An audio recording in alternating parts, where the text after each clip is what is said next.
అందరూ కూర్చుందాం. దేవుని ఘనమైన నామమునకు మహిమ కలుగును గాక. గట్టిగా హల్లెలూయా. దేవునికి స్తోత్రం. మన రాజుకు మహిమ కలుగును గాక. మన దేవునికి మహిమ కలుగును గాక.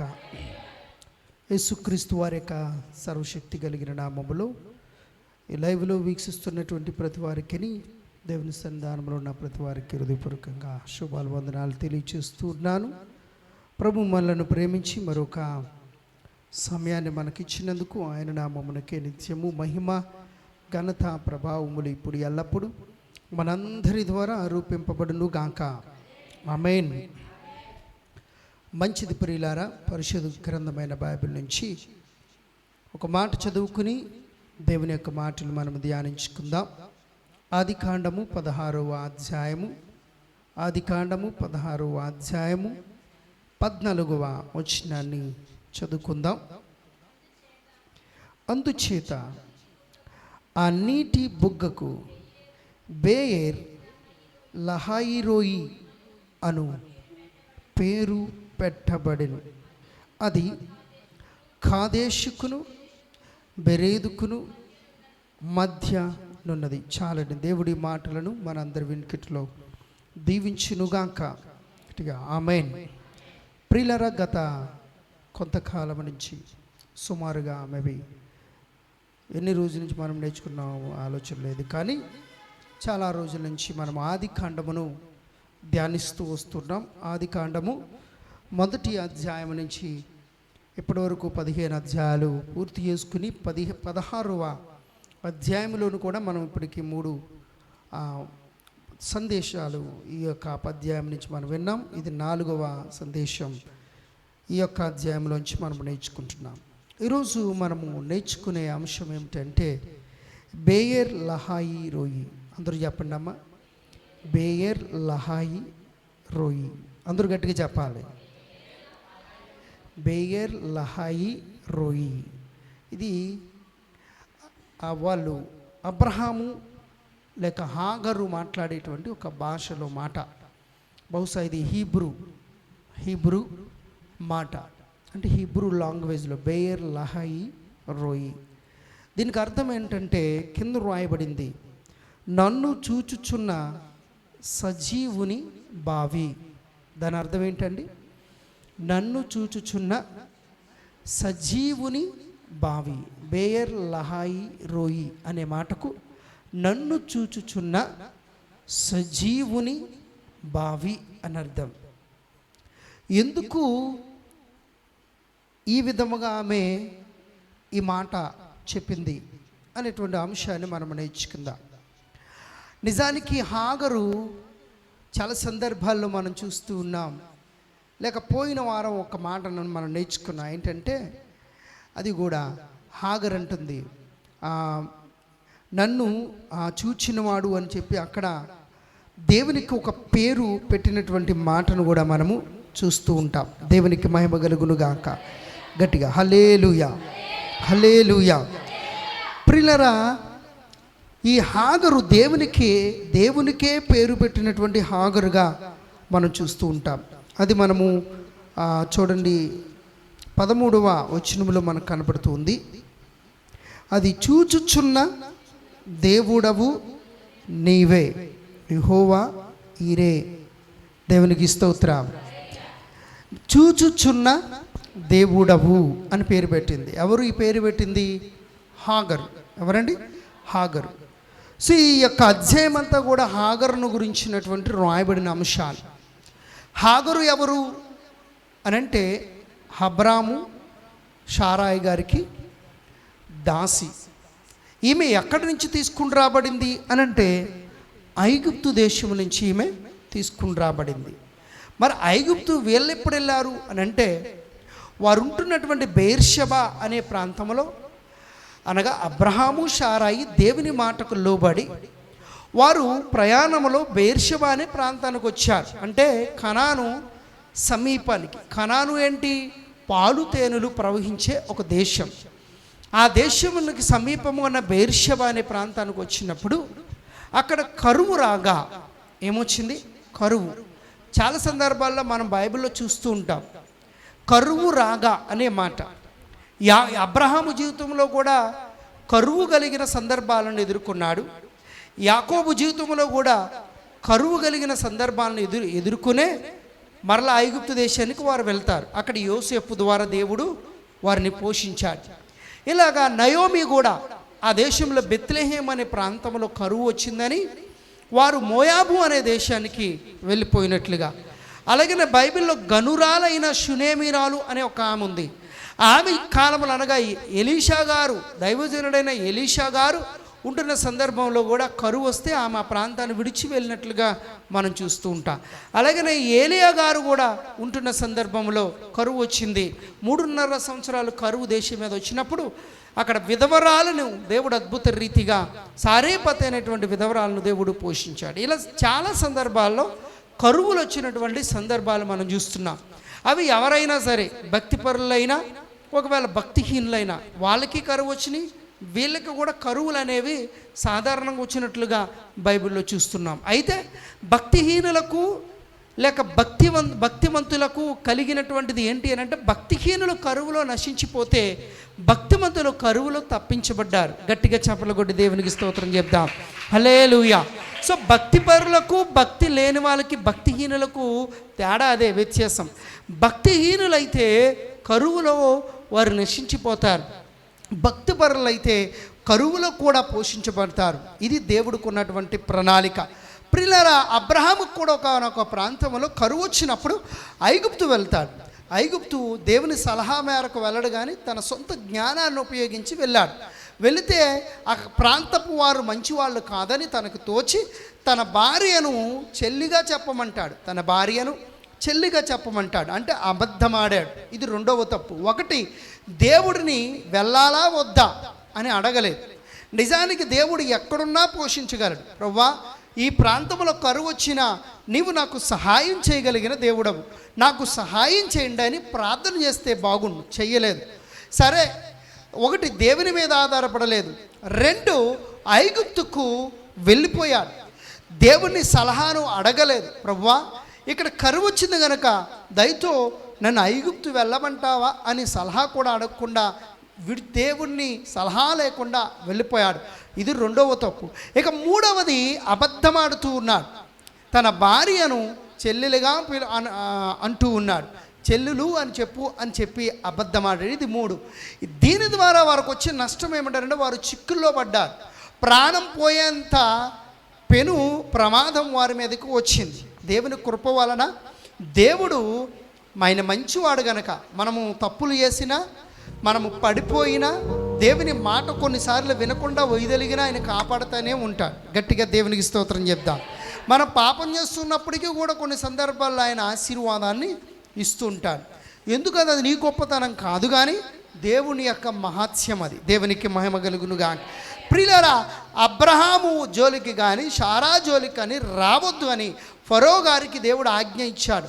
కలలో స్వప్నమందు హెచ్చరించగా అతడు భయపడి, బాబు నీవు నీ భార్య ఇక్కడి నుంచి వెళ్ళిపోండి అని చెప్పి వారిని సాగనంపుతూ వెళుతూ గాడిదలను, గొర్రెలను, పశువులను, దాసులను, దాసురాండ్రలను గిఫ్ట్గా బహుమానంగా ఇచ్చి పంపిస్తాడు. గట్టిగా దేవునికి స్తోత్రం చెప్దాం.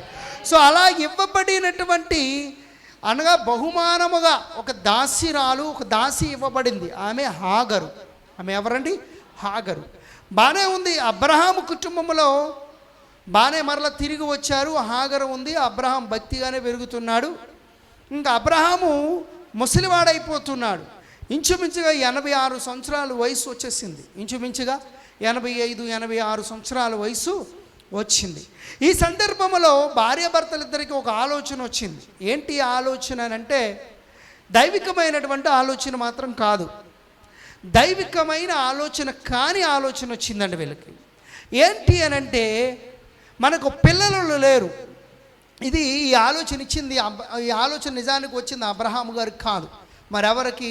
అబ్రహాము గారు భార్య అయిన అమ్మ వెంకటలక్ష్మి గారు భార్య లోపల రమ్మన్నాడు. అందుకేండి మిమ్మల్ని, మీరు ఎందుకు బయట కూర్చుంటున్నారు? వెంకటలక్ష్మి గారు లోపల కింద కూర్చోలేకపోతే కుర్చీలో కూర్చోండి వచ్చి. అక్కడ కింద కూర్చున్నారు కదా అండ్ విజయమ్మ గారు కుర్చీలో కూర్చోండి వచ్చి, కుర్చీలోకి వచ్చేయండి. వచ్చేయాలి, బయట వద్దండి, లోపలికి వచ్చేయండి. కుర్చీలో కూర్చోండి అమ్మా, అక్కడ అది పేటే కదా, లోపల కూర్చోండి పర్లేదు.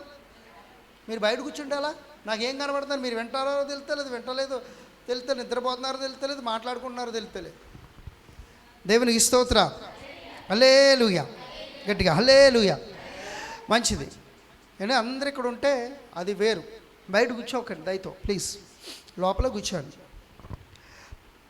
ప్రియులను గమనించండి, అబ్రహాముకి వచ్చినటువంటి ఆలోచన అది కాదు.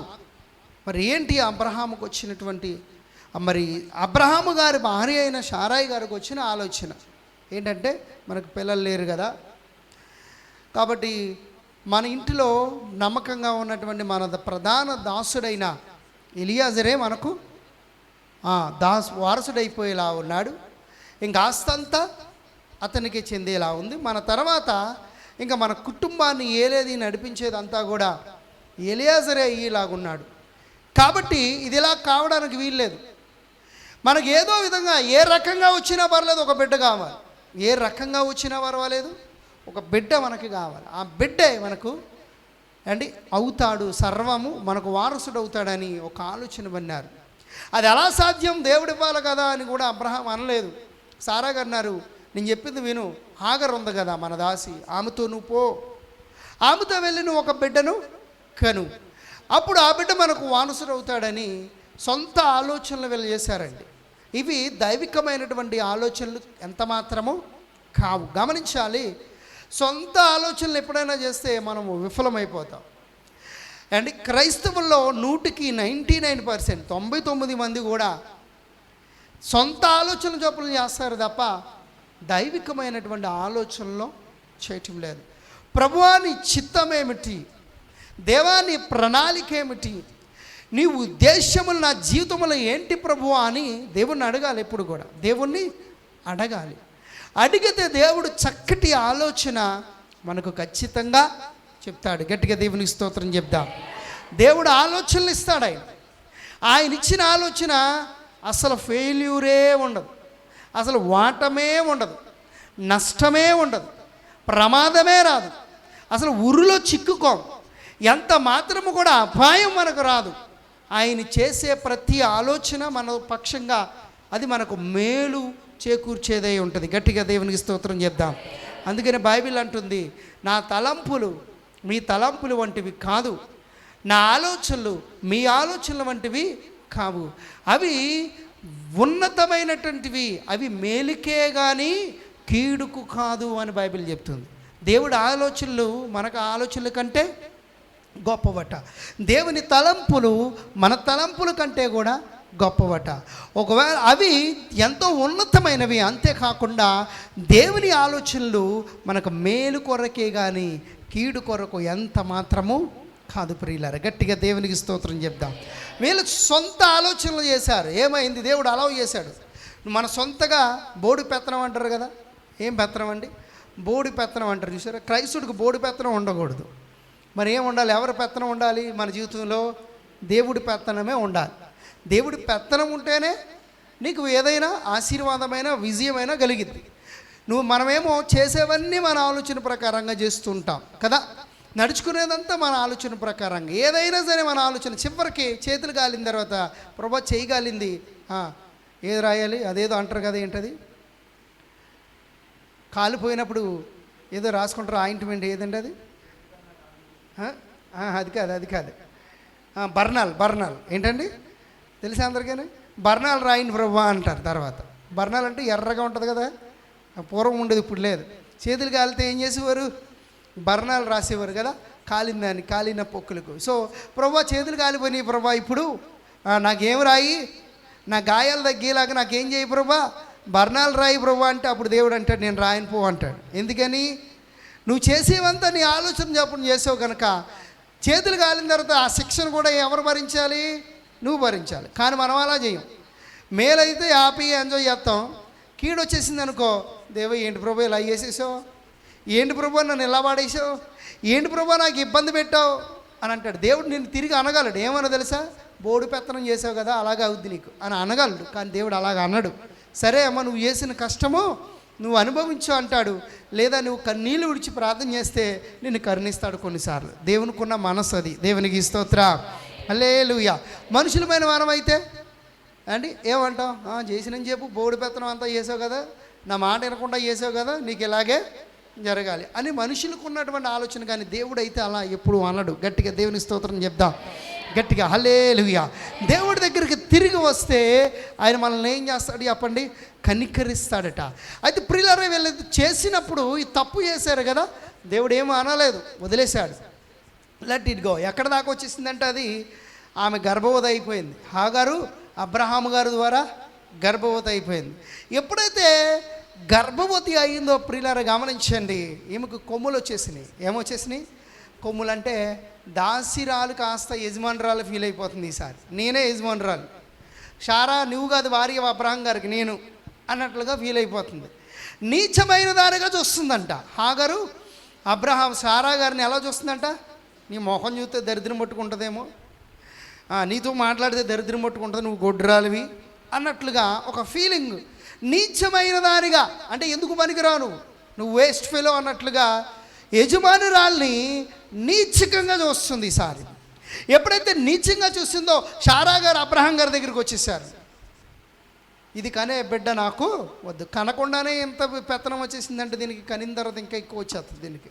కాబట్టి ఏం చేస్తావో చెయ్యి, ఏం చేస్తావో, ఈమె మాత్రం ఇక్కడ ఉండడానికి వీలు లేదన్నాడు. అంతే, నువ్వేం చేస్తున్నావు అసలు అని అబ్రహాం గారిని అక్కడ ప్రశ్న వేసింది ఆమె. అతడు చూడండి, అక్కడ మనము ఆ మాటను చదువుకోవచ్చు. 16వ అధ్యాయములు చూడండి. సారా గారు వచ్చి అప్పుడు సారాయి చూడండి అబ్రహాం గారి దగ్గరికి వచ్చి, హాగర్ గారి దగ్గరికి వచ్చి కాదు, అబ్రహాం గారి దగ్గరికి వచ్చి, అప్పుడు సారాయి నా ఉసురు నీకు తగులును, నేనే నా దాసిని నీ కౌగిటికి ఇచ్చిన తర్వాత తాను గర్భవతినైతినని తెలుసుకున్నప్పుడు నేను దాని దృష్టికి నీచమైన దానిని అయితిని, నాకును నీకును యెహోవా న్యాయము తీర్చునుగాక అని అబ్రహాముతో అనను. చేసింది ఎవరు? షారా గారు. ఆలోచన ఇచ్చింది ఎవరు? షారా గారు. మరి పరిష్కారాన్ని కూడా ఎవరు చేయాలి? అమ్మ ఎవరు చేయాలి? షారా గారే పరిష్కరించాలి. కానీ ఇప్పుడు షారా గారు ఏమంటున్నారు చెప్పండి? నా ఉసురు నీకు తగులును. ఎవరు ఉసురు ఎవరు తగిలిద్దట? నేను ఎంతో బాధపడుతున్నాను, ఆ ఉసురు ఎవరితో మాట్లాడుతుంది అండి? ఒక భర్తతో మాట్లాడని మాట మాట్లాడుతుంది. ఏమంటుంది? నేను ఉసురు పోసుకున్నాను, ఆ ఉసురు నీకే తగిలిద్ది అంటుంది. ఏదో అబ్రహాము గారు ఏదో చేసినట్లుగా కదా, చేసినవన్నీ ఏం చేసింది, కానీ ఇప్పుడు ఎవరి మీదకి నెడుతుంది అండి? అబ్రహాము గారి మీదకి నెడుతుంది. కొంతమంది అంతే అండి, కొంతమంది అలా ఉంటూ ఉంటారు. కొంతమంది స్త్రీలు భర్త పట్ల అలా అలా బిహేవ్ చేస్తూ ఉంటారు. ప్రియులారా, దైవికంగా అది ఎంత మాత్రం కూడా అంగీకార యోగ్యము కానే కాదు. గట్టిగా దేవునికి స్తోత్రం చెప్పండి. హల్లెలూయా, గట్టిగా హల్లెలూయా. ఇప్పుడు నా ఉసురు నువ్వు పోసుకుంటావు, ఇదిగో ఆమె దృష్టికి నేను నీచురాలను అయిపోయాను అన్నది. ఒకటి భర్త దగ్గరికి తీసుకొచ్చింది, రెండు యెహోవాయే నీకును నాకును. ఎవరికి? హాగర్కి షారాయి గారికి కాదు. ఇప్పుడు ఎవరి మధ్యలో తీసుకొస్తుంది? దేవుని మధ్యలో తీసుకొస్తుంది. ఎవరెవరి మధ్యలో అంటే హాగర్ గారు షారాయి మధ్యలోకి తీసుకొస్తే బాగుండు, కాదు, హాగర్ గారికి అబ్రహాం గారికి మధ్యలో దేవుని తీసుకొస్తుంది. ఏమండి సారా గారికి అబ్రహాం గారికి మధ్యలోనికి ఈ యొక్క దేవుని తీసుకొస్తుంది. ఏమంటుంది? దేవుడే నీకు నాకు న్యాయం తీర్చునుగాక. మరి ముందు దేవుడు ఎందుకు గుర్తు రాలేదు? ముందు రాడు అంతే కదండి. ఎప్పుడు రాడు దేవుడు? ముందు గుర్తుకు రాడు. మరి ఎప్పుడు గుర్తుకు వస్తాడు అని అంటే అన్నీ అయిపోయిన తర్వాత, అంతా కాలిపోయిన తర్వాత, అంతా ఆరిపోయిన తర్వాత, అన్నీ ఓటములై అన్నీ విఫలమైపోయిన తర్వాత, తప్పిపోయిన కుమారులాగా. అయితే బుద్ధి వచ్చినప్పుడు కదా. సో బుద్ధి వచ్చే వరకు కూడా మనం ఏం చేయమంటే కొన్నిసార్లు దేవుడి దగ్గరికి రావు. అందుకనే అలాంటి పరిస్థితులు కల్పించుకోకుండానే ముందుగానే దేవుడి దగ్గరికి వచ్చేయాలి. దేవునికి స్తోత్రం కలుగునుగా. అది దేవుడికి ప్రాధాన్యత ఇవ్వటం ఆ బుద్ధి. గమనించండి, ఇప్పుడు ఏమైంది? దేవుడి దగ్గరికి వెళ్ళాడు అబ్రహాం. దేవుడు ఏమన్నాడు చెప్పండి? చొరకేసాడు దేవుడు. ఏమన్నా చొరకేసాడు? ముందు ఎక్కడికి వెళ్ళావు నానా? ఏమన్నాడు దేవుడు? ముందు ఎక్కడికి వెళ్ళావు? సరే, ముందు షారా మాట విన్నావు కదా, ఇప్పుడు ఏం చెప్తే అది చెయ్యి. ఇప్పుడు కూడా నేను చెప్పింది చేయకు, మరి ఎవరు చెప్పింది? నీ ఆలోచన కూడా చేయకు, మరి ఎవరు చెప్పింది చేయాలి? షారా గారు ఏం చెప్తే అది చేయి. బయటకు గంటాయి, బయటకు. ప్రియులారా, గర్భవతిని ఏం చేస్తారు తెలిసి? భార్య భర్తలు ఇద్దరు కలిసి బయటకు నెట్టేశారు. ఆమె గర్భవతి అంటూ ఐగుప్తుకు వెళ్ళిపోతుంది. ఆ ఎడారిలో అరణ్య మార్గం గుండా వెళ్ళిపోతుంది. త్రాగడానికి నీళ్లు కూడా లేనటువంటి పరిస్థితి, ఒంటరి బ్రతుకు, ఎవరు లేరు, ఇంకా అసలు ఎక్కడికి వెళ్ళాలో కూడా తెలియదు. ఐగుప్తు అయితే వెళ్ళిపోతుంది, కానీ వీళ్ళుంటున్న ప్రాంతం నుంచి ఐగుప్తుకి ఒక స్త్రీ, ఒక ఆడది వెళ్ళాలంటే మామూలు విషయం కాదు. ఎన్నో భయంకరమైనటువంటి పరిస్థితులను ఎదుర్కోవాలి. మరణాన్ని సైతం లెక్క చేయకుండా వెళ్ళాలి మొండిగించి.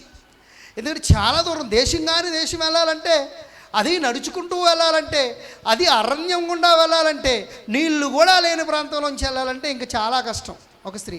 రెండోది, పైగా ఈమె ఎవరండి, ఒక ప్రక్కన గర్భవతి.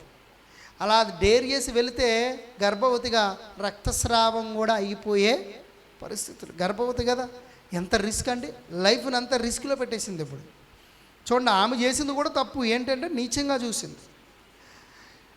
ఈ పని చూసినప్పుడు దేవుడు అప్పుడు ఏం చేసింది, దేవుడు గుర్తు వచ్చాడు. దేవునికి స్తోత్రం కలిగిన దేవుడు అంటే ఐగుప్తులో ఆమె సేవించిన దేవుళ్ళని కాదు, ఎవరి దేవుణ్ణి, ఏ ఫ్యామిలీ అయితే, ఏ కుటుంబం అయితే బయటకు గెంటేశారో ఆ కుటుంబపు దేవుడైన యెహోవాను గుర్తు చేసుకుందాం. గట్టిగా దేవునికి స్తోత్రం చెప్దాం. యజమానురాలు బయటకైతే నెట్టేశారు, కానీ దేవుడిని మాత్రం ఈమె విడిచిపెట్టలేదు. వీళ్ళంతే, వీళ్ళ దేవుడు అంతే అని అనలేదండి ఆమె. వీళ్ళు ఎలా ఉన్నారంటే వీళ్ళ దేవుడు కూడా ఎలా ఉంటాడని అనుకోలేదు. కాదు, వాళ్ళు నన్ను గెంటేసినా కానీ వాళ్ళ దేవుడు మాత్రం గొప్పవాడు, వాళ్ళ దేవుడు మాత్రం గొప్పవాడు. వాళ్ళ దేవుడు వాళ్ళకలాగా గెంటేసేవాడు కాదు, చేర్చుకునేవాడు, మొర వినేవాడు, నాకు నేను ప్రార్థన చేస్తే ప్రార్థనకు ప్రతిఫలం ఇచ్చేవాడు, మేలు చేసేవాడు ఆయన అని చెప్పి అరణ్యములో ఒంటరిగా వెళుతూ ఆమె దేవునికి మొరపెట్టిందంట. దేవునికి గట్టిగా స్తోత్రం చేద్దాం. అప్పుడు దేవుడు వచ్చి, యేసు ప్రభువారు ఒక మానవ స్వరూపంగా, ఒక దేవదూత స్వరూపంగా వచ్చారు. వచ్చి ఆమెతో మాట్లాడారు. భయపడకము హాగరు, భయపడకము అని చెప్పి అక్కడ మాట్లాడుతున్నాడు. చదవండి, ఆ మాటను చదవండి, చూడండి. అందుకు అబ్రహాము, ఇదిగో నీ దాసీని చేతిలో ఉన్నది, నీ మనస్సు వచ్చినట్లు దాన్ని చేయవని షారాయితో చెప్పాను. షారాయి దాన్ని శ్రమ పెట్టినందున ఆమె యొద్ద నుండి అది పారిపోగా, యెహోవా దూత అరణ్యములో నీటి బుగ్గ యొద్ద, అనగా షూరు మార్గములో బుగ్గ యొద్ద ఆమెను కనుగొని. చూడండి, దేవుని దూత షూరు అనే మార్గములో నీటి బుగ్గ యొద్ద కనుగొన్నది. షారాయి దాసివైన హాగరు, ఎక్కడి నుండి వచ్చితివి, ఎక్కడికి వెళ్ళుచున్నావని అడిగినందుకు, అది నా యజమానురాలైన షారాయి యొద్ద నుండి పారిపోచున్నాను నేను. అప్పుడు యెహోవా దూత నీ యజమానురాలి యొద్దకు తిరిగి వెళ్ళి ఆమె చేతి క్రింద అణిగి ఉండమని దానితో చెప్పాను. మరియు యెహోవా దూత నీ సంతానమును నిశ్చయముగా విస్తరింపజేసేదను, అది లెక్కింప వీలు లేనంతగా విస్తారమవునని దానితో చెప్పాను. మరియు యెహోవా దూత, ఇదిగో యెహోవా నీ మొరను వినెను, నీవు గర్భవతి అయి ఉన్నావు, నీ కుమారునికని అతనికి ఇష్మాయేలని పేరు పెట్టుదువు. అతడు అడవి గాడిద వంటి మనుష్యుడు, అతని చెయ్యి అందరి చేతులు అతనికి విరోధముగా ఉండును. అతడు తన సహోదరులందరి ఎదుట నివసించునని దానితో చెప్పగా, అది చూచుచున్న దేవుడవు నీవే అను పేరు తనతో మాట్లాడిన యెహోవాకు పెట్టెను. ఎలయనగా నన్ను చూచిన వాణ్ణి నేను ఇక్కడ చూచితిని కదా అని అనుకునేను. అందుచేత ఆ నీటి బుగ్గకు బేర్ లహాయి రోయి అను పేరు పెట్టబడిను. గట్టిగా దేవునికి స్తోత్రం చెప్దాం. చూడండి, ఎప్పుడైతే ఈమె శ్రమ పెట్టబడి అరణ్యం గుండా వెళ్ళిపోతుందో, అప్పుడు దేవుని మొరపెట్టినప్పుడు దేవుని దూత ఈమె దగ్గరకు వచ్చింది. హల్లెలూయా.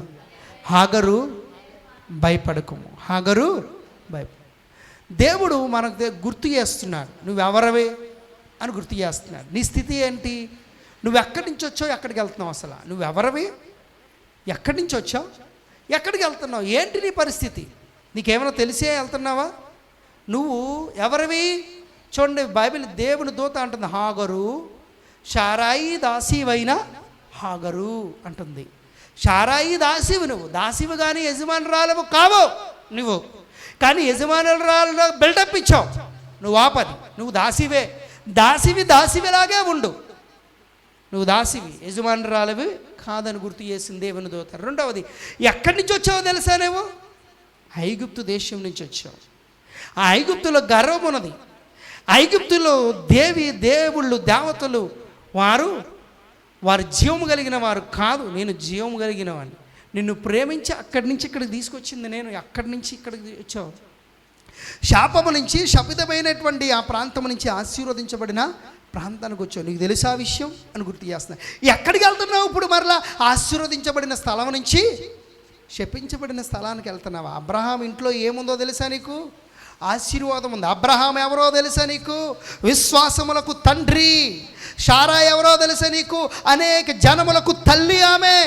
వాళ్ళ కుటుంబం సంగతి నీకేమైనా తెలుసా? ఆ కుటుంబం ద్వారా నీ ప్రపంచాన్ని ఆశీర్వదించాలనుకుంటున్నాను. ఆ కుటుంబంలో ఏముందో తెలుసా? వెండి ఉంది, బంగారం ఉంది, ఒంటెలు ఉన్నాయి, గొర్రెలు ఉన్నాయి, మేకలు ఉన్నాయి, ఆస్తి ఉంది, పని వాళ్ళు ఉన్నారు. నీకేం తక్కువ ఉంది అక్కడ? సమృద్ధి కలిగిన ఇంటిలో నుంచి, ఆనందం కలిగిన ఇంటిలో నుంచి, సమాధానం కలిగిన ఇంటిలోంచి, రక్షణగా ఇచ్చే ఇంటిలోంచి, ప్రార్థనాపరుల ఇంటిలోంచి, భక్తి కలిగిన వారి ఇంటిలో నుంచి నువ్వు బయటకు వెళ్తున్నావు. నీకు తెలుసా? హాగరు అని గుర్తు చేసిందండి దేవుని దూత. గుర్తు చేస్తే నువ్వు అలాగ అంటావు, నీకు పని ఏముంది అని అనలేదు. నువ్వు ఎన్ని అన్నయ్య చెప్తావు, నన్ను వాళ్ళు నిలబడనెత్తలేదు అని అనలేదు. వెంటనే ఆమె గుర్తించగలిగింది, ఎస్ అవును ప్రభా, నేను శాపము నుంచి ఆశీర్వాదానికి వచ్చాను. ఏమీ లేనిదా అన్నదే ఒకటి చేతులతో వచ్చి దీవించబడ్డాను. ఇక్కడ ఒక యజమానురాలు పోస్ట్ నాకు ఇస్తే నేనే నీచంగా ప్రవర్తించాను, నేను తప్పు చేశాను. సమృద్ధి కలిగిన ఇంటిలోంచి మరలా బానిసత్వానికి వెళ్ళిపోతున్నాను. నా బ్రతికేమైపోద్దో నాకు తెలియదు అని చెప్పేసి ఆమె రియలైజ్ అయింది, గుర్తించగలిగింది. ప్రియులారా, ఆమె పశ్చాత్తాపపడడం ప్రారంభించింది. దేవుని దూత ఎప్పుడైతే పశ్చాత్తాపడుతుందో అంటుంది, ఇదిగో నీకు పుట్టబోయేది ఒక కుమారుడు, ఇంకా గర్భంలో ఉంది, బయటికి ఇంకా రాలేదు. దేవుడు అప్పుడే స్కాన్ చేశాడు. ఏమన్నా నీకు పుట్టబోయేది ఎవరు? అమ్మాయి కాదు, అబ్బాయే. నీకు అబ్బాయి పుట్టబోచున్నాడు. అంతేకాదు ఆ అబ్బాయిని నేనేం చేయబోతున్నాను? ఆశీర్వదించబోతున్నాను. నీ సంతానాన్ని నేనేం చేస్తాను? విస్తారముగా ఆశీర్వదిస్తాను అన్నాడు. ఇష్మాయేలు సంతానమే ముస్లిమ్స్. క్రైస్తవుల తర్వాత ఉన్న ఎక్కువ అధిక జనాభా ఎవరండి? ముస్లిమ్స్ కదా. మనందరం అబ్రహాం సంతానం అయితే ముస్లిమ్స్ అందరూ హాగరు సంతానం. దేవుడు ఆ రోజు చేసిన వాగ్దానం అది. అందుకనే వాళ్ళు కూడా ప్రబలారు. గట్టిగా దేవునికి స్తోత్రం చెప్దాం. దేవుడు ఒక్కసారి వాగ్దానం చేస్తే ఏం చేయడు? వెనక్కి తీసుకోవడమాట. ఒక్కసారి ఆశీర్వదిస్తే ఇంక తీసుకోడు. ఆ రోజు హాగరు పెట్టిన మొర వలన వాళ్ళ సంతానం దీవించబడుతూనే ఉన్నదండి. అంతేకాదు ఆమెకు అతనికి ఇష్మాయేలు అని పేరు పెడతాం. ఇష్మాయేలు అనగా దేవుడు వినెను అని అర్థం. దేవుడు వినెను అని అర్థం. నీ అబ్బాయికి ఆ పేరు పెడతావు. అంతేకాదు అతడు అడవి గాడిద వంటి వాడు. ఎలాంటి స్వభావం అంట? అడవి గాడిద వంటి స్వభావమే. అయినా సరే నేను ఆశీర్వదిస్తాను. స్వభావం మంచిది కాదు, అయినా సరే నేను దీవిస్తాను నీ అబ్బాయి సంతానాన్ని. 12 మంది రాజులు నీ నుంచి రాబోతున్నారు, నేను దీవిస్తాను. కాబట్టి నువ్వు ఎక్కడికి వెళ్ళావు? ఎక్కడి నుంచి అయితే బయలుదేరి వస్తున్నావో అక్కడికి తిరిగి వెళ్ళు. గట్టిగా దేవునికి స్తోత్రం. అప్పుడు ఒక పేరు పెట్టింది దేవుడికే పేరు పెట్టిన హాగరు మనం నేర్చుకున్నాం. ఎవరికి పేరు పెట్టిందండి? ఎంత ఆత్మీయ అనుభవంలోనికి వచ్చిందండి ఏమే? దేవునికే పేరు పెట్టింది. ఏమని పేరు పెట్టింది? నిజానికి అంటే దేవునికే పేరు పెట్టిందంటే ఆ ప్రాంతం గుర్తించుకోవాలి. ఇంకా ఆమె దేవుని బలంగా గుర్తించుకోవాలి. ఆమె ఒక మంచి సువార్తను, ఒక సాక్ష్యం చెప్తుంది. నేను సేవించిన దేవుడు అని ఎలాంటి వాడంటే అరణ్యములో ఉన్నా, ఎడారిలో ఉన్నా, ఎంత దుర్భరమైన పరిస్థితుల్లో ఉన్నా నన్ను చూచుచున్నవాడు. హల్లెలూయా. ఆయన ఎవరటండి? చూచుచున్న దేవుడు. ఆయన దగ్గరికి వెళ్ళి నిలబడితేనే మనల్ని చూస్తాడు, మందిరానికి వస్తేనే మనల్ని చూస్తాడని కాదు మన దేవుడు. ఎడారిలో ఉన్నా, కొండల్లో ఉన్నా, కొండసీమల్లో ఉన్నా, అడవుల్లో ఉన్నా, ఎక్కడున్నా, పాతాళ లోకానికి దిగిపోయినా, సముద్ర దిగాంతానికి వెళ్ళినా, ఎక్కురెక్కలు కట్టుకుని ఆకాశానికి ఎగిరిపోయినా, ఎక్కడికి వెళ్ళినా, చంద్రమండలానికి వెళ్ళినా, ఆ మండలానికి వెళ్ళినా, ఎక్కడికి వెళ్ళినా దేవుడికి మరుగైన స్థలము ఏదీ లేదు. ఆయనకి కనబడని స్పష్టము ఏది కూడా లేదు అని పేరు ఎవరు పెడుతున్నారు? అలాగని హాగరు పెడు. చూచుచున్న మన దేవుడు ఎవరటండి? చూచుచున్న దేవుడు. ఎంత అద్భుతమైన పేరు పెట్టింది. దేవుడికే పేరు పెట్టింది. బైబిల్లో దేవుడికే పేరు పెట్టిన మొట్టమొదటి వ్యక్తి ఎవరు అని అంటే హాగరు. గట్టిగా ఒకసారి చెప్పలు కూడా దేవుని స్తోత్రం చెప్దాం గట్టిగా. హల్లెలూయా. అంతటితో ఆగిపోలేదు. ఇప్పుడు రెండవ పేరు కూడా పెడుతుంది. దేవుడు ఆమె అక్కడ దాహార్తిని తీర్చాడు. ఆమె దప్పుకుంది, ఎడారిలో వెళ్తుంది కదా, గర్భవతి కదా. దాహం కోసం దేవుడు అక్కడ నీటి బుగ్గను ఒకటి పుట్టించాడట. నీటి బుగ్గను ఒకటి పుట్టించాడు. ఏం చేయడానికి? ఆమె త్రాగి దప్పికను తీర్చుకోవడానికి. కాబట్టి ఆ నీటి బుగ్గలో ఉన్న నీళ్లు తాగిన వెంటనే ఈమెకేమొచ్చిందంటే శక్తి వచ్చింది, మరలా ప్రాణము తెప్పరిల్లింది, ప్రాణము సేద తీర్చుకోగలిగింది. కాబట్టి అలా సేద తీర్చుకున్నది ఆమె మర్చిపోలేదు. ఏం చేయలేదండి? మర్చిపోలేదు. సో దేవుడు చేసిన కార్యాన్ని మర్చిపోకండి, ఇది అందరూ గుర్తుంచుకోవాలి, ఎవరు మర్చిపోవడానికి వీల్లేదని ఆ నీటి బుగ్గ, షూరు మార్గంలో ఉన్న నీటి బుగ్గ దేవుడు పుట్టించాడు కదా. ఆ షూరు మార్గంలో ఉన్న నీటి బుగ్గకు ఒక పేరు పెట్టింది, బేయర్ లహాయిరోయి. ఏంటండి పేరు? ఏంటండి? బేయర్ లహాయిరోయి. ఎంత కృతజ్ఞత చూడండి, ఎంత కృతజ్ఞత అంటే దేవుడు చేసిన మేలులను జ్ఞాపకం చేసుకుంటూ. బైబిల్ అదే చెప్తుంది కదా, నా ప్రాణమా నంతరంగమున సమస్తమా ఆయన పరిశుద్ధ నామమును సన్నిధించు, నా ప్రాణమా యెహోవాను సన్నిధించు, నా అంతరంగ సమస్తం ఆయన పరిశుద్ధ నామమును సన్నిధించు. ఆయన చేసిన ఉపకారములలో ఏం చేయదు, దేనిని మర్చిపోవు. హల్లెలూయా. మర్చిపోతే నువ్వు క్రైస్తవుడు కానే కావు. దేవునికి కృతజ్ఞత కలిగిన దేవుడు చేసిన మేలులన్నీ కూడా మనం ఏం చేయాలి? గుర్తించుకోవాలి, ఖచ్చితంగా గుర్తించుకోవాలి. కృతజ్ఞత కలిగి ఉండ. కృతజ్ఞత లేనివారు ఏమవుతారంట? నశించిపోతారు. బైబిల్ చెప్తుంది కదా, కృతజ్ఞత లేని వారు వేల కొలది కూలిపోతారు అని రాయబడింది. అందుకని కృతజ్ఞత కలిగి ఉండాలి. ఈమె చక్కగా దేవునికి కృతజ్ఞత కలిగి ఉందండి. అందుకనే ఈ పేరు ఎల్లకాలం గుర్తించుకోవాలి. దేవుడు నాకు చేసిన సహాయము అందరూ గుర్తించుకోవాలి. నేను ఒక్కదాన్నే కాదు పొందుకోవడం. ఆయన ఎంత గొప్పోడో, ఆయన నీటి ఊట బుగ్గను పుట్టించగలిగిన దేవుడు నా దాహార్తిని తీర్చాడు. ఎడారిలో ఒక నుయ్యి లేదు, ఒక కాలువ లేదు, ఒక చెరువు లేదు, నీళ్ళలో ఏమీలో చచ్చిపోయా నన్ను నీళ్లు చుక్కనిచ్చి నాకు ఏం చేశాడు? నీళ్లు చుక్క కాదు కానీ నీటి బుగ్గను పుట్టించాడు ఆయన. ఒక మంచి బుగ్గను పుట్టించి నా దాహార్తిని తీర్చాడు ఆయన. ఇది మర్చిపోకూడదని పేరు పెట్టింది లహాయి, బేయర్ లహాయిరోయి అని. అంటే ఏంటంటే అర్థము, నన్ను చూచుచున్న సజీవుని బావి. అబ్బా, నన్ను చూస్తున్నాడు. ఒకటి నీళ్లు లేవనే సంగతి చూశాడు. చూసి ఏమిచ్చాడు? నాకు నీళ్ళు ఇచ్చాడు. గట్టిగా దేవుని స్తోత్రం చెప్దాం. నీళ్లు లేవనే సంగతి ఆయన చూసి నాకు నీళ్ళు ఇచ్చాడు. రెండవది, ఆయన చూశాడు అంటే ఆయన ఎవరో తెలుసా? మృతుడు కాదు, ఆయన ఎవరు? సజీవుడు. దేవుడు ఎవరటండి? సజీవుడు. అంటే జీవించుచున్నవాడు. ఆయన జీవించుచున్నవాడు కనుకే చూశాడు. చూశాడు కాబట్టి ఆయన సజీవుడు. చూశాడు కాబట్టే ఆయన ఎవరండి? సజీవుడు. ఆయన చూస్తున్నవాడు అని చెప్పి, ఇదిగో సజీవుని బావి, ఆ జీవము కలిగిన దేవుని యొక్క బావిది అని చెప్పి పెట్టిందండి. ఎస్, మన దేవుడు ఎవరండి? సజీవుడు. మన దేవుడు ఎవరు? సజీవుడు. ఆయన మరణమును గెలిచిన ధీరుడు. ఓ మరణమా నీ ముళ్ళెక్కడా, ఓ మరణమా నీ విజయం ఎక్కడ, నీ మరణపు ముళ్ళును విరిచి తిరిగి లేచిన గొప్ప దేవుడు ఆయన. మరణం ఆయన ఎదుట మోకరిల్లవలసి వచ్చింది. మరణము ఎదుట ప్రతి మనుషుడు మోకరిల్లితే, కానీ యేసు ప్రభువు వారి ఎదుట మరణం మోకరించింది. అది మన దేవుడికున్న గొప్పతనం. గట్టిగా దేవుని స్తోత్రం చెప్దాం. అంటే మరణము కంటే బలమైనది ఏదీ లేదు ఈ లోకంలో. మరణము కంటే బలమైనది ఏదీ లేదు. కానీ ఆ మరణమునే ఏం చేసింది చెప్పండి? ఆ మరణమే యేసు ప్రభు వారి చేతిలో ఓడిపోయింది. గట్టిగా స్తోత్రం చెప్దాం. గట్టిగా హల్లెలూయా. ఒక రోజున ఒక వ్యక్తి ఈ ప్రపంచంలో శక్తివంతమైనది ఏది అని కనుగొనాలి అని ప్రయత్నం చేశాడట. శక్తివంతమైనది, అన్నిటికంటే బలమైనది ఏది అని అతడు అలా అలా అలా అలా తన యొక్క పరిశోధనలో తనకు అనిపించిందంట, ఒక ఇనుము ఉంది కదా, ఇనుము దగ్గరికి, ఇనుము అనుకున్నాడంటే ఇనుము అంత బలమైనది ఏది కూడా లేదు. ఇనుముతో సమ్మెట తయారు చేస్తారు. ఆ ఇనుముతో బండరాలను ఏం చేయొచ్చు అంటే, సమ్మెట అంటారు కదా, హామర్. ఆ హామర్తో, బలమైన హామర్ తీసుకుని పెద్ద బండరాయిని కొట్టిన బండరాయి ఏమైపోద్ది కదా, ఎంత అట్లైనా తుత్తినీళ్ళు చేసేస్తుంది, గుండ చేసేస్తుంది. కాబట్టి అది ఏంటి? ఇనుము. సో ఇనుము చాలా బలమైనది అని అనుకున్నాడంట. ఇనుము చాలా బలమైంది అని అనుకున్నాడంట. అనుకుని ఇనుము నువ్వేనా బలమైన దానవి? ఇనుము నువ్వేనా అన్నిటికంటే బలమైన దానవి అని అడిగాడంట. అప్పుడు ఇనుము అన్నదంట, ఎస్, నువ్వు అన్నది, నీ ఆలోచన విధానము కరెక్టే, కానీ నేను కొండలను బద్దలు కొట్టగలను, బండలను బద్దలు కొట్టగలను, ఇనుమును కాల్చితే దాన్ని కూడా ఇనుమును కూడా నేను గుండ చేయగలను, దేన్నైనా గుండ చేసేయగల కెపాసిటీ నాకు ఉంది. అలాగని నేను కాదు, బలమైన దానిను నేను కాదు. నాకంటే బలమైంది ఏంటో తెలుసా? అగ్ని అన్నదంట. నాకంటే బలమైంది ఏంటి? అగ్ని. ఎందుకు అగ్ని అంటున్నావు అంటే అని అడిగితే అగ్ని ఇనుము అన్నదంట. ఎందుకంటే ఆ అగ్నిలో నేను వేయబడ్డనప్పుడు నేను కూడా ఏమైపోతాను? బలం పోగొట్టుకుంటాను.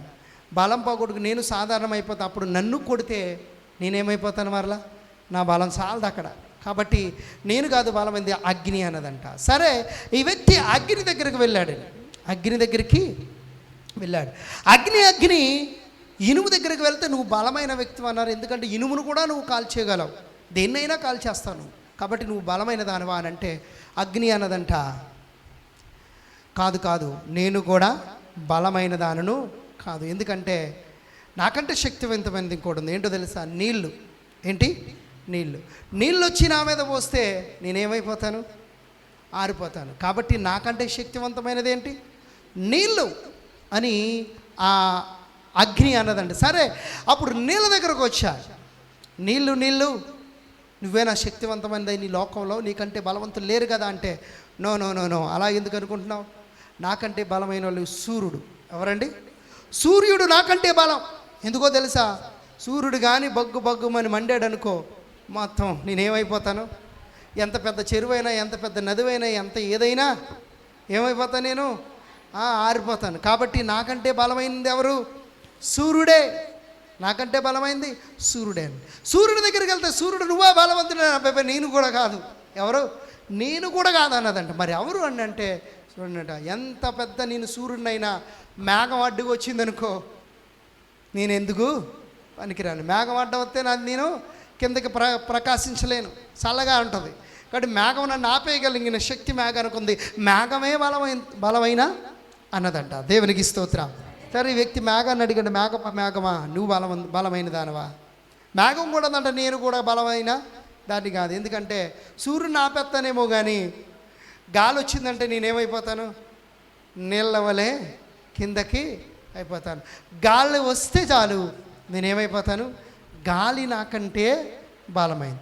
అప్పుడు గాలి దగ్గరికి వెళ్ళి అడిగాడు, గాలి నువ్వు బలమైన దానవా? మేఘాలను సైతము వర్షంలాగా మారేటట్లుగా చేస్తా. ఒక్క గాలి వీచిందంటే ఏమవుతుందట? మేఘాలన్నీ కరిగిపోయి నీళ్ళలాగా వచ్చేస్తాయి. గట్టిగా దేవుని స్తోత్రం చెప్తాం. గాలి దగ్గరికి వెళ్తే గాలి నేను కూడా బలమైన దాని కాదు, నాకంటే బలమైంది కొండ అన్నదంట. నాకంటే బలమైంది ఎవరు? కొండ. ప్రియులారా, నాకంటే బలమైంది కొండ అని అంటే ఎందుకనంటే ఆ మేఘాలకి నేను తగలకుండా అడ్డుకు పెట్టేది ఎవరో తెలుసా?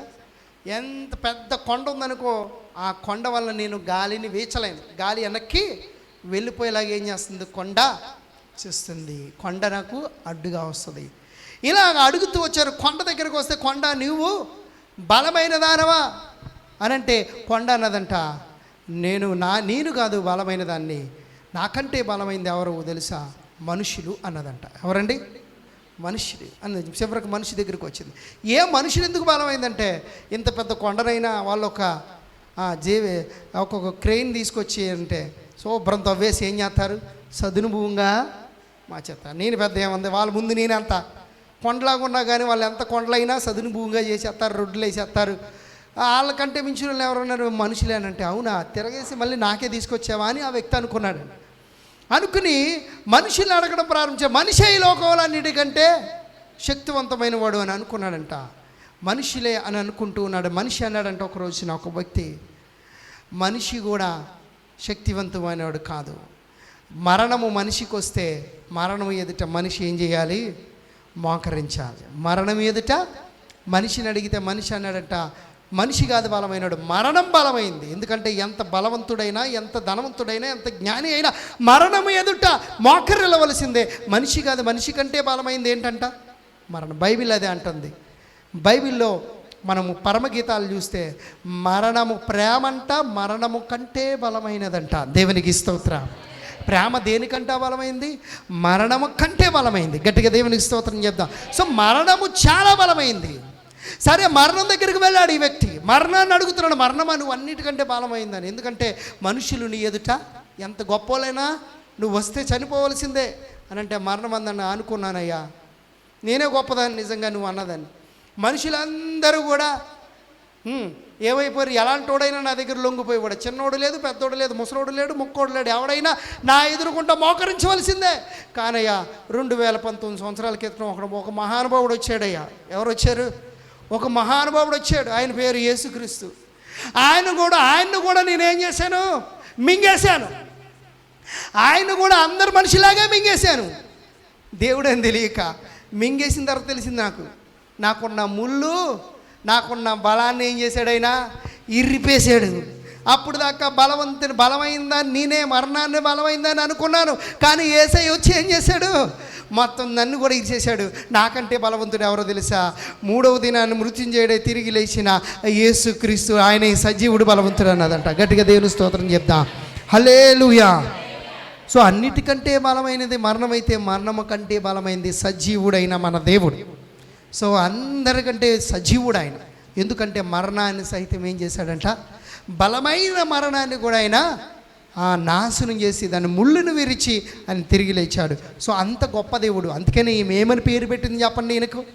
మరణాన్ని గెలిచి తిరిగి లేచిన సజీవుని బావి. ఏ బావట? సజీవుని బావి. అంటే బేర్ లహాయిరోయి అనగా ఇదిగో నన్ను చూచుచున్న సజీవుని బావి. అంటే ఈ నీళ్ళేంటి తెలుసా? సజీవమైనవి. నిజమే, యేసుప్రభువారు అందుకే అన్నారు, నేను లోకమునకు వెలుగై ఉన్నాను, నేను లోకమునకు రొట్టె, నేను లోకమునకు జీవాహారమునై ఉన్నానని చెబుతూ ఆయన అన్నారు, నేనెవరినో తెలుసా? జీవజలము. నేనెవరిని? జీవజల ఊటను. నేను జీవజల ఊటను అని చెప్పారు. ఎస్, నేనిచ్చే నీళ్ళు త్రాగుబడి ఎన్నడును దప్పుకోడు. సో ఈ సజీవమైన బావి ఎవరు అని అంటే యేసు ప్రభువారు. ఈ సజీవమైన బావి ఎవరండి? యేసు ప్రభువారే సజీవమైన బావి. ఆయనిచ్చే బావిలో నీళ్లు త్రాగేవాడు ఎప్పటికీ దప్పికొనడు. గట్టిగా దేవునికి స్తోత్రం చెప్దా. గట్టిగా హల్లెలూయా. ప్రియులారా, అసలు ఎందుకు ఈ పేరు పెట్టింది నీళ్ళు ఇచ్చాడు? ఎందుకనంటే కొన్ని కారణాలు ఉన్నాయండి. ఒకటి, ఈ పేరు పెట్టడానికి చూచుచున్నవాడు అని అర్థం. అంటే నేను దప్పుకొనగా ఆయన చూశాడు, నేను దప్పుకొనగా ఆయన చూశాడు. రెండవది, నేను మొరపెట్టినప్పుడు ఆయన నా మొరను ఆలకించాడు. ఎందుకు బేయర్ లహాయిరోయి అని పేరు పెట్టిందంటే చూచుచున్నవాడు. దేవుడు ఎవరండి? చూచుచున్నవాడు. మన దేవుడు ఇంకెవరు అని అంటే మొరలు ఆలకించేవాడు, ఆర్తవధ్వనులను వినేవాడు అని చెప్పి బేయర్ లహాయిరోయి అని ఆమె పేరు పెట్టింది. మూడవది, దేవుడు సహాయము చేయువాడు. దేవుడు ఎవరండి? సహాయము చేయువాడని ఆ గుర్తుకు కృతజ్ఞతగా, ఒకటి దేవుడు చూచుచున్నవాడు అని, రెండు దేవుడు వినేవాడు అని పేరు పెట్టింది. అందుకనే పేరు పెట్టింది. మూడవది, ఆయన సహాయము చేయవాడు. ఎలాంటి సహాయానైనా, ఏ పరిస్థితుల్లో అయినా, ఎప్పుడైనా ఇవ్వగలిగిన వాడు అని చెప్పి ఆలోచన కలిగి కృతజ్ఞతగా ఆమె ఏం చేసిందండి? బేయర్ లహాయిరోయి అని పేరు పెట్టిందన్నమాట. దేవునికి స్తోత్రం. సో బేయర్ లహాయిరోయి అనే పేరు మనం గుర్తించుకున్నప్పుడల్లా మనము జ్ఞాపకం చేసుకోవాల్సింది ఏంటో తెలుసా? హాగరు కృతజ్ఞతగా ఈ పేరు పెట్టింది కనుక మనము జ్ఞాపకం చేసుకోవాల్సింది, మన దేవుడు చూచుచున్నవాడు. అమ్మ ఏం చెప్పండి? బేయర్ లహాయిరోయి అనగానే దేవుడు చూచుచున్నవాడు. రెండవది, మొరను ఆలకించేవాడు. మూడవది, సహాయము చేయువాడు. ఇక నాలుగవది ఉంది చూడండి. ఆదికాండము 24వ అధ్యాయము 62వ వచనం చదువుకుందాం. ఆదికాండము 24వ అధ్యాయము 62వ వచనము. ఇస్సాకు బేయర్ లహాయిరోయి మార్గమున వచ్చి దక్షిణ దేశమందు కాపరముండెను. హల్లెలూయా. ఇస్సాకు ఎవరు అబ్బాయి? అబ్రహాముకు షారాయి పుట్టినవాడు. ఎవరి తర్వాత పుట్టాడు? ఇష్మాయేలు తర్వాత పుట్టాడు. గట్టిగా దేవుని స్తోత్రం చెప్దాం. ఇష్మాయేలు తర్వాత పుట్టాడు. సో ఈ బావికి బేయర్ లహాయిరోయి అని ఎవరు పేరు పెట్టారు అంటే ఇస్సాకు గారి తల్లిదండ్రులకి దాసిరాలైన హాగర్ గారు పేరు పెట్టారు. చూడండి, కొన్ని రోజులకి ఈ ఇస్సాకు గారు ఎక్కడ ఉండడం ప్రారంభించారు అని అంటే ఈ యొక్క బేయర్ లహాయిరోయి మార్గమున వచ్చి దక్షిణ దేశమందు కాపరముండెను. హల్లెలూయా. అంటే తర్వాత పుట్టినటువంటి ఇస్సాకు గారు తన ఇంటిలో దాసీగా పనిచేసిన హాగర్ గారు పేరు పెట్టిన ఆ షూరు మార్గం గుండా ఎవరు వచ్చారు చెప్పండి? ఇస్సాకు గారు వచ్చారు. అప్పుడు అక్కడే ఉన్నారట. ఎప్పుడు ఏ సందర్భం తెలుసా? ఎలియాజర్ గారు అబ్రహాము మాటను పట్టుకుని లాబాను అనగా ఈ రిబకా గారి యొక్క తండ్రి గారు ఎవరు? లాబాను.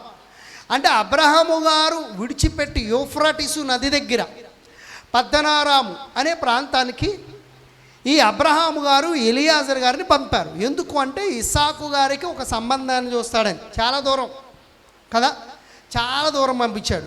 తన పుట్టిన ప్రాంతానికి పంపించాడు. వీళ్ళు ఎక్కడున్నారు? కనాను దేశాల్లో ఉన్నారు. చాలా కొన్ని వేల మైళ్ళ దూరం అక్కడికి పంపిస్తే ఆ ప్రాంతం నుంచి రిబకా తను నేను వస్తానని చెప్పి వచ్చింది. అలా వస్తూ ఉన్నప్పుడు ఇస్సాకు గారు ఎక్కడున్నారో తెలుసా? బేయర్ లహాయిరోయి ప్రాంతంలో ఉన్నాడు. గట్టిగా దేవుని స్తోత్రం చెప్దాం. ఆమె రాగానే వారిద్దరూ కలుసుకున్నారు, భార్యాభర్తలు అయిపోయారు, అక్కడే జీవించడం ప్రారంభించారు. చూడండి, నా కింద వచనాలు మనం చదువుకుంటే 62 నుంచి చదువుతున్నాను, వినండి. ఆది కాండము 24:62. ఇస్సాకు బేయర్ లహాయిరోయి మార్గమున వచ్చి దక్షిణ దేశమందు కాపురముండెను. సాయంకాలమున ఇస్సాకు పొలములో ధ్యానింప బయలు వెళ్ళి కనులెత్తి చూచినప్పుడు ఒంటెలు వచ్చుచుండెను. దేవునికి మహిమ కలుగునుగా. సో మనము 4వదిగా ఈ యొక్క బేయర్ లహాయిరోయి ఏది అని మనం చెప్పొచ్చు అంటే ధ్యానము కలిగిన స్థలము, ధ్యానించే స్థలము. అమ్మా ఏంటని చెప్పండి? ధ్యానించే స్థలం. ఎవరు ధ్యానించే స్థలం ఇది? ఇస్సాకు గారు ధ్యానించే స్థలం కదా. ధ్యానించడం అంటే గేది మేత తిన్న తర్వాత ఏం చేస్తుంది? నెవర వేస్తుంది కదా. నెవర వేయకపోతే గేదె ఏమవుద్ది? అమ్మ చెప్పండి, గేదె ఏమవుద్ది? పాలు బాగెత్తది, నిజమేనా? కాదు, చచ్చిపోద్ది. నెవర వేయకపోతే గేదె కడుపు ఉబ్బిపోయి ఏమవుద్ది? చచ్చిపోద్ది. సో గేదె తిన్న ఆహారం అంతా కూడా ఏం చేస్తుంది? నెవరం వేస్తుంది. నెవరం వేసుకుని అంటే ముందు అడవడిగా తినేస్తుంది. తినేసి తాపిగా వెళ్ళి నీడను పడుకుని బయటికి తీసుకుని ఏం చేస్తుంది? దాన్ని శుభ్రంగా నవ్వులి దాన్ని అలా నొరగొస్తుంది కదా, అలా బాగా నవ్వులి మింగిద్ది. మరలా తిన్నది మరలా బయటికి తీసుకొస్తుంది, మరలా మరలా మింగిద్ది. దేవునికి స్తోత్రం. అలా చేయకపోతే ఏమవుతుంది? దానికి ప్రమాదం అన్నమాట. సో ధ్యానించడం, క్రైస్తవుడు కూడా ధ్యానించడం అంటే దేవుడు చేసిన మేలులను, దేవుని వాక్యమును గేదె ఎలా అయితే నెవర వేసుకుంటుందో ప్రతి క్రైస్తవుడు కూడా విన్న మాటలను ఏం చేయాలో తెలుసా? మరలా ధ్యానించుకోవాలి. అంటే ఇక్కడ వినేసి విడిచిపెట్టేయడం కాదు, మరి ఏం చేయాలి? ఇంటికి వెళ్ళిన తర్వాత ఏం చెప్పారు అని ఆలోచించాలి. చెప్పిందంతా గుర్తు చేసుకోవాలి, చెప్పిన వాక్యమునంతా గుర్తు చేసుకోవాలి, కలెక్ట్ చేసుకోవాలి, అంటే పోగు చేసుకోవాలి. సో గేదె కడుపులోంచి నోట్లోకి ఎలా పోగు చేసుకుంటుందో అలా మనము ముందుగా ఏం చేయాలి? పోగు చేసుకోవాలి. గట్టిగా దేవుని స్తోత్రం చేయాలి. పోగు చేసుకుని వదిలేకూడదు. ఇప్పుడు నేను ఏ మాటలు నాకు కావలసినవి దేవుడు మాట్లాడాడు, ఈ మాటల్లో దేవుడు నాతో మాట్లాడింది ఏది? పాస్టర్ గారు కాదు. పాస్టర్ గారు ఈరోజు నాకే పంచులేశారు కాదు, ఎవడికి తెలియదు. దేవుడమ్మ ఎవరు మాట్లాడతారు? మనతో మాట్లాడేది దేవుడు మాట్లాడతాడు. ఇది గుర్తుంచుకోవాలి. కాబట్టి దేవుడికే తెలుసు నీ హృదయంలో ఏముందో. మనుషులమైన మాకు తెలియచ్చు, తెలియకపోవచ్చు. దేవునికి స్తోత్రం, హల్లెలూయా. ఇక్కడ మాట్లాడేది పరిశుద్ధాత్ముడు కాబట్టి వాక్యాన్ని ఉన్నట్లుగా స్వీకరించాలి. దేవుడు నీకు ఎక్కడ మాట్లాడాడు? కృంగిపోయి వచ్చావు అనుకో, దేవుడు నీతో మాట్లాడితే అప్పుడు హ్యాపీగా ఫీల్ అవుతావు. ఏదో నేను కృంగిపోయిన దేవుడు ఇవాళ నాతో మాట్లాడి. అదే కొంచెం ఏదైనా తప్పు చేసి వచ్చావనుకో, అప్పుడు దేవుడు అప్పుడు ఏం చేయాలి? మనం నిజానికి ఏంటంటే సరి చేసుకోవాలి. కానీ సరి చేసుకోం. ఏం చేస్తాం చెప్పండి? ఏం చేస్తాం? పాస్టర్ గారి మీద సనుక్కుంటాం. ఈరోజు నేను ఏదో తప్పు చేసేసాను అనుకో, తప్పు చేసేస్తే ఏమైపోయింది? దీన్నే వాక్యంతో చెప్పేయాలా అని అనుకుంటూ ఉంటారు కొంతమంది. మరి కృంగిపోయి ఉన్నప్పుడేమో దేవుడు ఆదరణతో కూడిన మాటలు ఇస్తేనేమో సంతోషంగా స్వీకరిస్తావా? తప్పు చేసినప్పుడేమో దేవుడు నిన్ను ఖండిస్తేనేమో దాన్నేమో కష్టంగా తీసుకుంటావా? అంటే నిజమేనా? అది అలా తీసుకుంటే దేవుడు హర్షిస్తాడా? కాదు. ఎప్పుడైనా ఒక్కలాగే తీసుకోవాలి. నెవర వేసుకోవడము అని అంటే వాక్యము ఏ మాట నన్ను తాకింది. ఎక్కడ నేను సరి చేసుకోమని దేవుడు ఈరోజు నాతో చెప్పాడో నేను అక్కడ సరి చేసుకుంటాను. ఇదిగో ఇన్ని మాటలు, 3 మాటలు మాట్లాడాడు, లేకపోతే 4 విషయాలు చెప్పాడు, లేదా ఒక విషయం చెప్పాడు. ఈ విషయంలో నన్ను సరి చేసుకోమన్నాడు. దేవుడు నాతో మాట్లాడు, కాబట్టి నేనేం చేస్తానో సరి చేసుకుంటాను. అదే 4 విషయాలు నాతో మాట్లాడాడు, ఈ 4 విషయాలు నేను సరి చేసుకుంటాను అని చెప్పాలి. లేక కృంగిపోయి వచ్చావు ఒకవేళ, ఎస్ ప్రభా నేను నిజంగా ఈ బాధలో ఉండెళ్ళాను, నీ మాట నన్ను తాకింది, నువ్వు నన్ను చూస్తున్నావని హాగరుకు సహాయం చేసినట్లుగా నాకు సహాయం చేస్తానన్నావు. ఎస్, ఆ మాటను పట్టుకుని నువ్వు ఇంటికి వెళ్ళి ఏం చేయాలి? దేవుణ్ణి అడగాలి. దేవునికి స్తోత్రం. ధ్యానించుకోవడం అంటే అదే కదా. దివారాత్రములు ఏం చేయాలంట? ధర్మశాస్త్రాన్ని ధ్యానించేవాడు ధన్యుడు. అతడు ఎలాగుంటాడంట? నీటి ఓరన నాటబడిన చెట్టు వలె ఉంటాడంట. దేవునికి స్తోత్రం. ఆకు వాడక తన కాలమందు ఫలమిచ్చే చెట్టు అంటే ఆశీర్వాదము. ఆశీర్వాదించబడిన వ్యక్తి. ఎవడు ఆశీర్వదించబడిన వ్యక్తి అనంటే, ఎవడైతే వాక్యమును విని విడిచిపెట్టకుండా దాన్ని ధ్యానిస్తాడో, దాన్ని జ్ఞాపకం చేసుకుంటాడో వాడే ఆశీర్వదించబడిన వాడు. గట్టిగా దేవునికి స్తోత్రం చెప్తాం ఒకసారి. హల్లెలూయా, గట్టిగా హల్లెలూయా. సో గమనించండి. సో దేవుని వాక్యాన్ని అలా ధ్యానించాలి. సో ఇస్సాకు ఏం చేస్తున్నాడండి? బేర్ లహాయి రోయి దగ్గర చెప్పండి అమ్మ ఏం చేస్తున్నాడు? ధ్యానిస్తున్నాడు. ధ్యానిస్తుండగా రెబకా గారు వచ్చారు. రెబకా గారు అప్పటికి ఒంటి మీద ఉన్నారు. ఇస్సాకు గారిని చూసి ఎలియాజర్ని అడుగుతుంది రెబకా, ఏమనంటే ఎవరైనా ధ్యానిస్తున్న వ్యక్తి ఎవరు? ఆమెకు డౌట్ వచ్చింది. అక్కడ ధ్యానిస్తున్నారంటే సంథింగ్ ఎవరు? ఆత్మీయులు ఎవరో. ఆత్మీయులు ఇంకెవరు ఉన్నారు? అబ్రహాం గారి కుటుంబమే. ఈయనేమో గబుక్కునని ఆమె అడుగుతుంది, ఏమనంటే ఈయన ఎవరు అని ఎలియాజర్ని ఆయనేనమ్మా నీ కాబోయే భర్త అని చెప్పగానే ఏం చేసింది చెప్పండి? వెంటనే ఒంటి మీద నుంచి టకటకమని కిందకి దిగిందంట. దేవునికి స్తోత్రం. గట్టిగా హల్లెలూయా. చూడండి, అది మనం చూడొచ్చు. సాయంకాలమున ఇస్సాకు పొలములో ధ్యానింప బయలువెళ్ళి కన్నులెత్తి చూచినప్పుడు ఒంటెలు వచ్చి చుండెను. రిబ్కా కన్నులెత్తి ఇస్సాకును చూచి ఒంటి మీద నుండి దిగి మనలను ఎదుర్కొనుటకు పొలములో నడుచుచున్న ఆ మనుష్యుడెవరని దాసిని అడుగగా ఇతడు నా యజమానుడని చెప్పెను గనుక ఆమె ముసుగు వేసుకొనెను. అప్పుడు ఆ దాసుడు తాను చేసిన కార్యములన్నీ ఇస్సాకుతో వివరించి చెప్పాను. ఇస్సాకు తల్లి అయిన శారా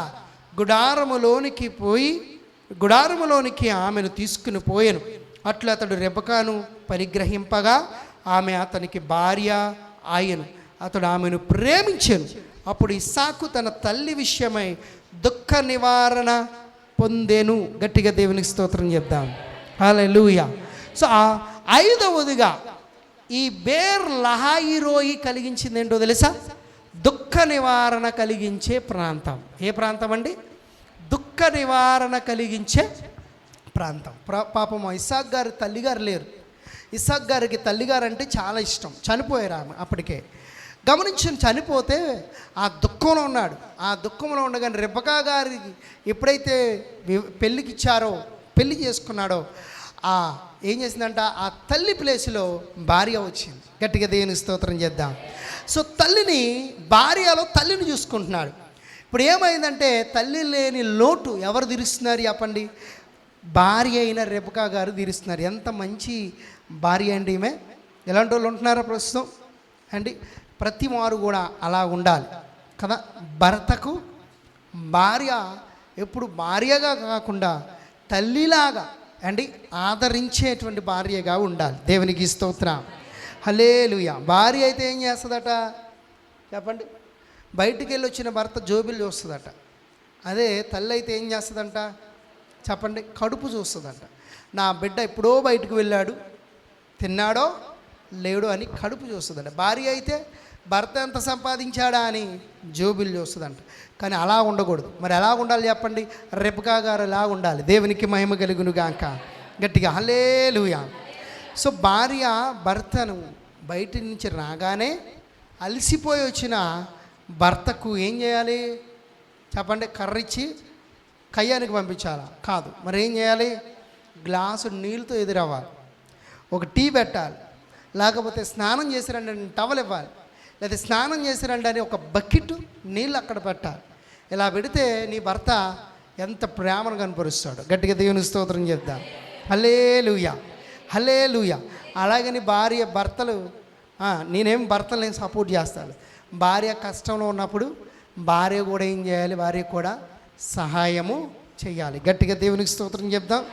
సో రెబెకా గారు అలాంటి గుణం కలిగి ఉన్నారు కాబట్టి ఈమెలో ఉన్న దుఃఖం అంతా ఏమైంది చెప్పండి? అప్పుడు దాకా ఏడుస్తుండే అతను, అప్పటిదాకా దుఃఖంతో ఉండే ఇస్సాక్కి ఇప్పుడు ఏమొచ్చిందంటే దుఃఖ నివారణ అయ్యింది. దుఃఖం పోయి ముఖంలో ఏమొచ్చిందంట? సంతోషం వచ్చిందంట. హృదయంలో ఏమొచ్చిందంట అండి? సంతోషం వచ్చింది. గట్టిగా దేవుని స్తోత్రం చెప్దాం. సో బేయర్ లహాయి రోయి ఎన్ని విషయాలు నేర్పిస్తుంది చెప్పండి? 5 విషయాలు ముగించుకుందాం. నెంబర్ 1 ఏమి నేర్పిస్తుంది? దేవుడు, మన దేవుడు ఎవరు? చూచుచున్నవాడు అని నేర్పిస్తుంది. రెండవది, మొరను ఆలకించేవాడు. మన దేవుడు ఎవరట? మొరను ఆలకించేవాడని. మూడవది, సహాయము చేయవాడు అని అర్థం. సహాయము, నీళ్ళు లేని సమయంలో నీళ్ళు ఇచ్చి సహాయం చేశాడు దేవుడు. అంటే బేయర్ లహాయి రోయి ఏం చెప్తుందంటే మూడవదిగా దేవుడు సహాయము చేయవాడు. నాలుగవది, దేవునితో ధ్యాన సమయము కలిగే ప్రాంతము. ధ్యాన సమయము. బేయర్ లహాయి రోయి ఏంటంట? దేవునితో అన్యోన్య సహవాసం కలిగే ఒక ప్రాంతము. ఇక 5వదిగా మనం చూస్తే దుఃఖ నివారణ కలిగించే ప్రాంతము. ఏంటంట? బేయర్ లహాయి రోయి. దేవునికి మహిమ కలుగును గాక. సో బేయర్ లహాయి రోయి అనే ఈ ప్రాంతానికి ఇన్ని విషయాలు ఉన్నాయి. ఏంటండి? 5 విషయాలు ఉన్నాయి. మరొకసారి అందరూ చెప్పండి, ముగించేస్తారు. చెప్పేయాలి అందరూ ఫాస్ట్గా. చూచుచున్న, సో నేను బేయర్ లహాయి రోయి అంటాను, మీరు ఏమనాలి? మరలా రెండోసారి అన్నప్పుడు రెండో మాట చెప్పాలి, మూడోసారి అన్నప్పుడు మూడో మాట, నాలుగోసారి అన్నప్పుడు నాలుగు, ఐదోసారి అన్నప్పుడు ఐదో మాట. ఒక రెడీ అనండి. బేయర్ లహాయి రోయి, బేయర్ లహాయి రోయి మొర ఆలకించేవాడు. బేయర్ లహాయి రోయి సహాయం చేయవాడు. బేయర్ లహాయి రోయి ధ్యాన ప్రాంతము.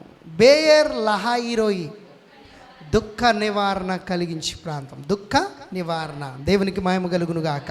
సో కాబట్టి మన దేవుడు ఎవరండి? చెప్పండి, అందరూ చెప్పండి, చేతుల పైకెత్తి చెప్పండి. ఏమని? నన్ను చూచుచున్న, అందరూ చెప్పండి, నన్ను చూచుచున్న సజీవుని బావి. బేయర్ లహాయి రోయి నన్ను చూచుచున్న సజీవుని బావి. నన్ను చూచుచున్న సజీవుని బావి. అటువంటి కృప ప్రభు మనకి ఇచ్చునుగాక. మోకరించి ప్రార్థన చేసుకుందాం. అందరూ మోకరించి ప్రార్థన చేసుకుందాం. యేసయ్యా నీకు స్తోత్రాలు, మా తండ్రి నీకు స్తోత్రాలయ. బేయర్ లహాయి రోయి గురించి 5 విషయాలు ఈరోజు ధ్యానించడానికి తండ్రి మీకు కృప చూపించారు. అందుకు నీకు స్తోత్రాలు ప్రభా. Thank you Jesus. ఏంటి పేరు? శివమ్మ గారా? పేరు చక్రబాప, చక్రమ్మ గారు. ప్రార్థన చేద్దాం. హల్లెలూయా. Thank you Jesus. ఇంతవరకు దేవుని మాటలు విన్నాం కదా, ఈ మాటలు మనం ధ్యానించుకుందాం. ప్రభు మనతో మాట్లాడి ఉన్నారు. మాట్లాడిన ఆయన మాటలను మనము